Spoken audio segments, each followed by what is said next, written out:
Good morning सबको। चलिए शुरुआत करते हैं। करेंट अफेयर की श्रृंखला ये 8 सितंबर से संबंधित है। चलिए देखते हैं। ये मेरा चैनल है दिव्य नेत्र का विजन, इसको सब्सक्राइब कीजिए और दोस्तों के बीच वीडियो शेयर कीजिए। चलिए शुरुआत करते हैं। आज का पहला देख लेते हैं क्या है।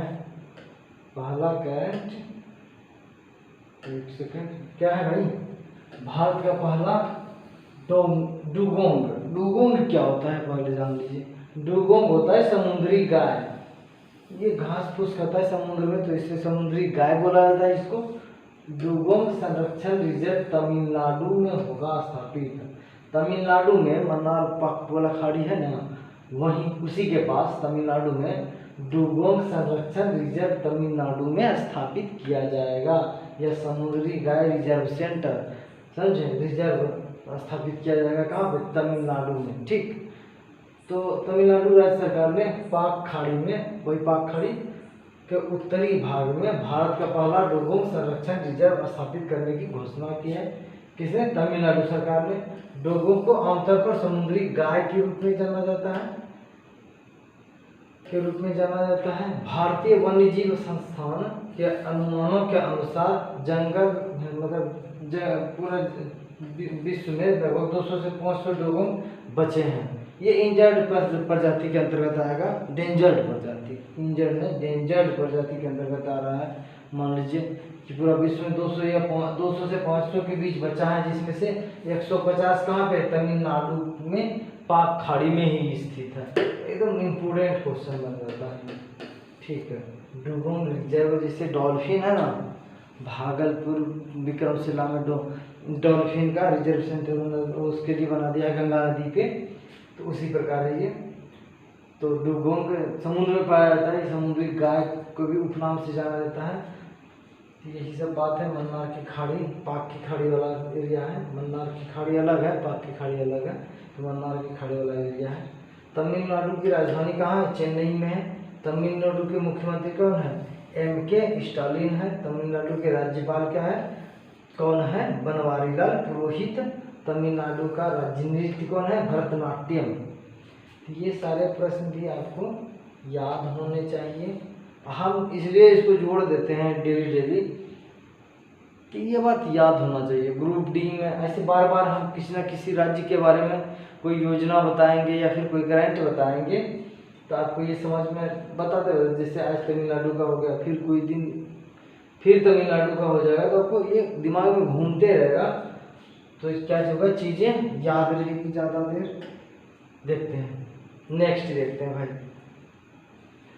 नेक्स्ट है, भारत और ऑस्ट्रेलिया के बीच आरंभ हुआ नौसेना अभ्यास आसिंडेक्स। मतलब ये नौसेना अभ्यास होता है दो देशों के बीच, समझे। नौसेना अभ्यास या स्थल सेना अभ्यास, वायुसेना अभ्यास होते रहता दो देशों के बीच। तो ऑस्ट्रेलिया और भारत के बीच जो होगा, आसिंडेक्स नाम दिया जाता है। आसिंडेक्स किसके बीच हो रहा है? भारत और ऑस्ट्रेलिया। AUS से ऑस्ट्रेलिया, IN से इंडिया, D से एक्सपो होता है। EX का फुल फॉर्म होता है एक्सपो। ये आयोजन किया जाता है, भारत और ऑस्ट्रेलिया के बीच हो रहा है। तो आसिंडेक्स हो गया। कल भी बताए थे एक, आप कमेंट बॉक्स में कल एक नहीं 2 बताए थे शायद, 2 का, हाँ सॉरी नाम क्यों बोल रहे हैं उस एक्सपो का। अब नौसेना से ही संबंधित था, जो समापन हो चुका है। तो आप वो कमेंट बॉक्स में कमेंट कीजिएगा, हम बता चुके हैं करंट में ही आपको। चलिए देखते हैं। भारतीय नौसेना और रॉयल ऑस्ट्रेलियाई नौसेना के बीच द्विपक्षीय नौसेना अभ्यास आसिंडेक्स की चौथी संस्करण 6 सितंबर 2021 से शुरू हो गया है। 6 सितंबर से ही शुरू हो गया है। 10 सितंबर 2021 तक चलेगा। कब तक चलेगा? 6 से 10, मतलब 6, 7, 8, 9, 10, 5 दिन चलेगा ना जी। 5 दिन चलेगा ये युद्धाभ्यास। युद्धाभ्यास क्या? नौसेना का युद्धाभ्यास। ठीक, भारतीय नौसेना का NS।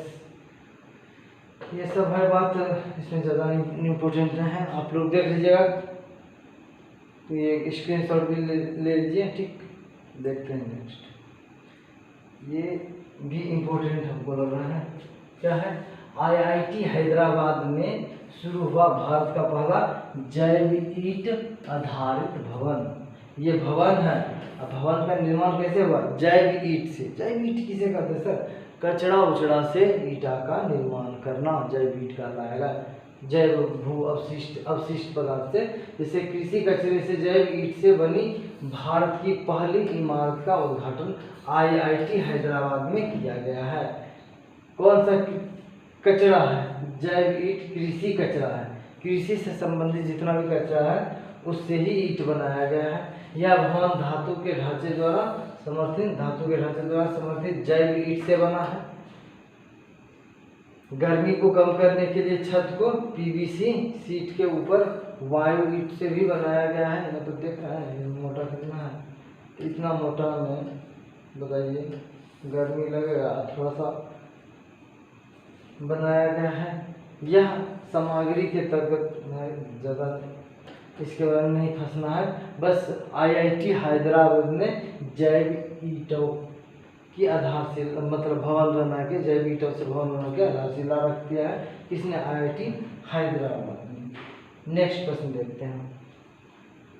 खाद्य प्रसंस्करण सप्ताह, ये हम लाइव आके भी बताएं तो खाद्य प्रसंस्करण सप्ताह 6 से 12 सितंबर के बीच हो रहा है 2021 है। मतलब ये हो क्यों रहा है बताते हैं आपको। आज़ादी का 75वां साल मनाया हम लोग, 75वां वर्षगांठ, स्वतंत्रता दिवस 15 अगस्त को 75वां मनाया है। इस 75वां साल पूरा होने के उपलक्ष्य में भारत क्या मना रही है?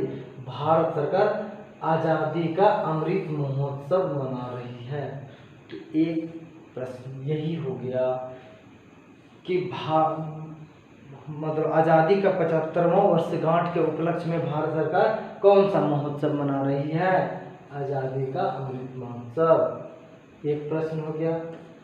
और इस प्रश्न में क्या आज का पूरा इम्पोर्टेंट प्रश्न यही है, आज़ादी के 75वें वर्षगांठ पे कौन सा महोत्सव मना रही है? आज़ादी का अमृत महोत्सव। ये जब सबसे ज़्यादा इम्पोर्टेंट हो जाएगा आज का।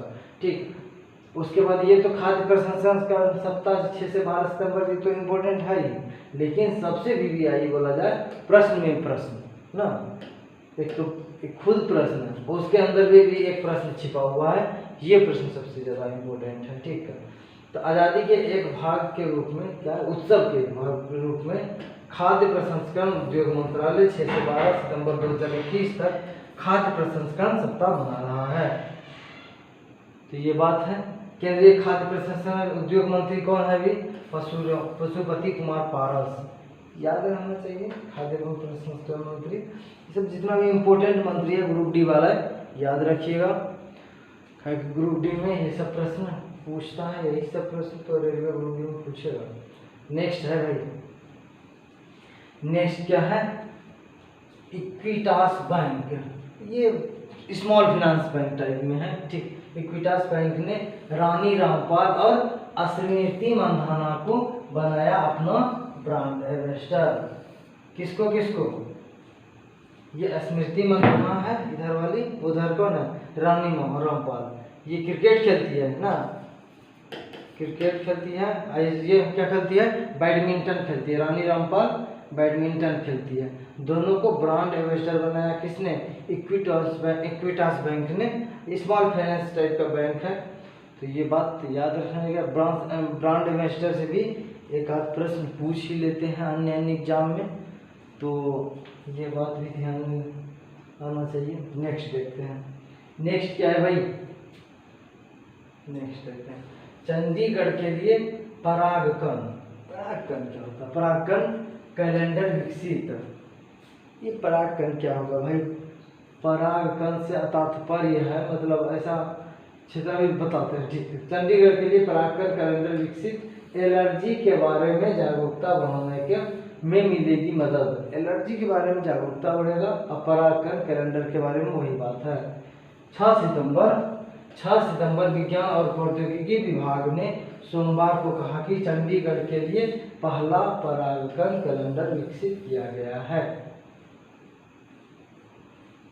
तो परागकण कैलेंडर भारत में पहला राज्य। एक प्रश्न इस प्रकार आएगा कि परागकण कैलेंडर जारी करने वाला भारत का पहला राज्य कौन है? चंडीगढ़। चंडीगढ़ राज्य नहीं, केंद्र शासित प्रदेश है। अगर राज्य भी पूछे तो वही आंसर होगा। ठीक, एक प्रश्न हो गया। परागकण से संबंधित परागकण कैलेंडर किसने जारी किया, वैदिक मतलब किस विभाग द्वारा जारी करता है, विज्ञान और प्रौद्योगिकी विभाग द्वारा। यह कैलेंडर संभावित एलर्जी के कारकों की पहचान करने और चिकित्सकों के साथ साथ एलर्जी से पीड़ित लोगों को उसके कारणों के बारे में स्पष्ट समझ प्रदान करेंगे, ठीक करेगा। तो यही बात है, आपको ये बात भी याद होना चाहिए। परागकण कैलेंडर विकसित करने वाला या जारी करने वाला पहला राज्य चंडीगढ़। चलिए, आज का इम्पोर्टेंट करंट हो गया। मेरे YouTube चैनल को सब्सक्राइब कीजिए। Thanks for watching. जय हिंद।